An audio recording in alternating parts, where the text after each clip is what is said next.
15ই August, এই August হচ্ছে জাতীয় বিপ্লবের মাস। আমরা অগস্ট বিপ্লব হিসেবে এই মাসকে উদযাপন করতে চাই। এটা আমাদের শোকের নয়, এটা আমাদের সুখের এবং শান্তির মাস। 15ই আগস্ট যে সরকারি ছুটির দিন এবং শোক দিবস, সে বিষয়ে রাজনৈতিক দলগুলোর মতামত নেওয়া হয়েছে। যেহেতু একটি গণ অভ্যুত্থান হয়েছে এবং গণ অভ্যুত্থান মানে নতুন বাংলাদেশ, এই বাংলাদেশ কিভাবে চলবে তার জন্য দরকার নতুন সংবিধান।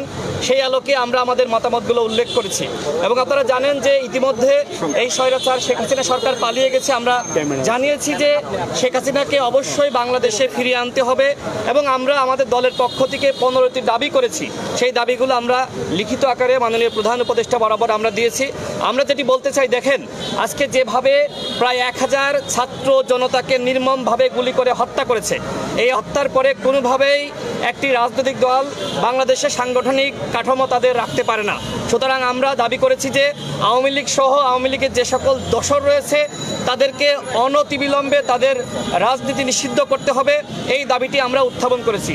এবং একই সাথে যে সকল ছাত্র এবং যে সকল জনতাকে নির্মমভাবে গুলি করে হত্যা করা হয়েছে সেই সকল শহীদ পরিবারের পাশে দাঁড়াতে হবে, রাষ্ট্রীয় স্বীকৃতি দিতে হবে এবং একই সাথে প্রত্যেক শহীদ পরিবারের পক্ষ থেকে একজন করে চাকরির ব্যবস্থা করতে হবে। এই বিষয়গুলো সহ আমরা সর্বমোট 14টি বিষয় আমরা তুলে ধরেছি এবং একই সাথে যাদের নামে মামলা করা হয়েছে, কোটা সংস্কার আন্দোলন 2018 সালে আমাদের নামে মামলা করা হয়েছিল। যেহেতু এই আন্দোলনের বীজ আমরাই বপন করেছিলাম 2018 সালে, আমরা সেই বিষয়টি উল্লেখ করেছি।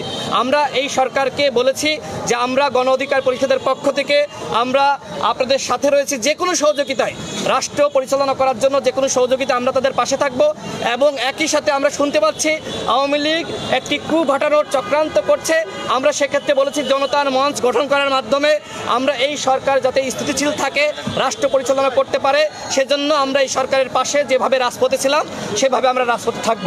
আমাদের সাথে আমাদের গণ অধিকার পরিষদের সভাপতি নুরুল হক নূর ছিলেন, আমাদের সিনিয়র যুগ্ম সাধারণ সম্পাদক হাসান মামুন ছিলেন, এ পর্যায়ে গণ অধিকার পরিষদের সংগ্রামী সভাপতি নুরুল হক নূর, যাকে নির্মমভাবে এই কোটা সংস্কার আন্দোলনকে কেন্দ্র করে তাকে তুলে নিয়ে গিয়েছিল, গুম করে রেখেছিল এবং তিনি বলেছিলেন যে 90% সরকারের পতন হয়ে গেছে, তোমরা 10% ধাক্কা দাও।